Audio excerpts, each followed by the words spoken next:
আজই ডাউনলোড করুন আর এনজয় করুন আপনার পছন্দের শো। উনিও এখানেই আসবেন, তাহলে তো ওনাকে দেখতে পাবো। কি করছিস তুই? কি করছিস? দাঁড়া ওখানে। বাবা কোথায় মা?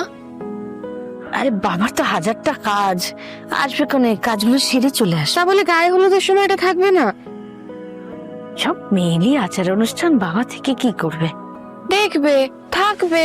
এখন বাবা মাকে কাছছাড়া করতে চাইছিস না, এরপর দেখবি শ্বশুর বাড়ি থেকে বাপের বাড়িতে আর আসতে ইচ্ছে করবে না। কিরম লজ্জা পাচ্ছে দেখ।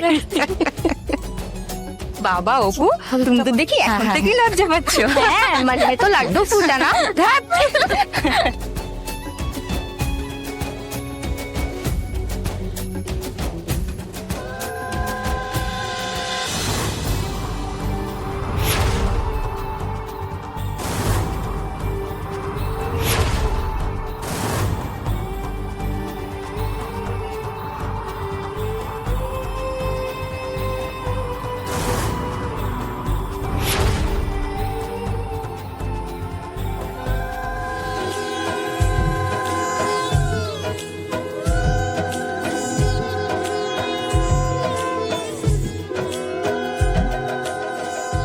মীরা, ভালো হয়েছে তোমার সঙ্গে দেখা হয়েছে। শোনো, যেটা বলছি যে এই ভেন্যুতেই যখন সবকিছু হচ্ছে, তখন ওদের গায়ে হলুদটা একসঙ্গে এই ভেন্যুতেই হোক। হ্যাঁ, সেই ব্যবস্থাটা তুমি করো।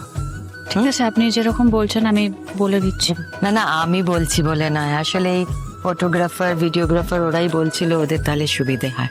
ঠিক আছে, আমি গিয়ে দেখে আসছি। আর রাজলক্ষ্মী, তুমি এখন থেকেই দুজনকে পাশাপাশি করে দেবে।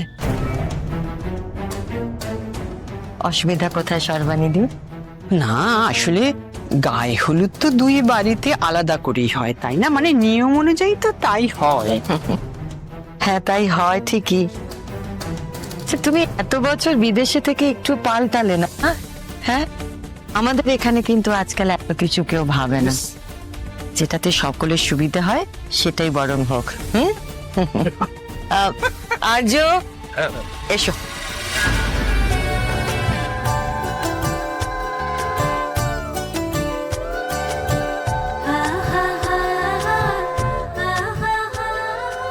ম্যাম বলছি, প্ল্যানটা না একটু চেঞ্জ করা হয়েছে, কারণ মীরা ম্যাডাম বললেন যে মিসেস সিংহরা চাইছেন যে বর আর কনের গায়ে হলুদটা এক জায়গাতেই হোক। ও বাবা, না ঠিক আছে, উনি যখন চাইছেন তাহলে তাই হোক। ভালোই তো, ছেলে মেয়ের গায়ে হলুদ একসাথে হবে, সব দেখতে পাবো আমরা। হ্যাঁ ভালোই তো, এখন সব এসব হয়, ছেলে মেয়ের একসাথে গায়ে হলুদ। উনিও এখানেই আসবেন, তাহলে তো ওনাকে দেখতে পাবো। কি করছিস তুই? কি ওমা, যেই বলে গেল যে এখন আসবেন উনি, আর অমনি উকিঝুঁকি হওয়া শুরু করে দিই। না না না, এখন দেখা যাবে না, একবারই শুভেচ্ছির সময় দেখবি, বুঝলি? একদম দেখবি না।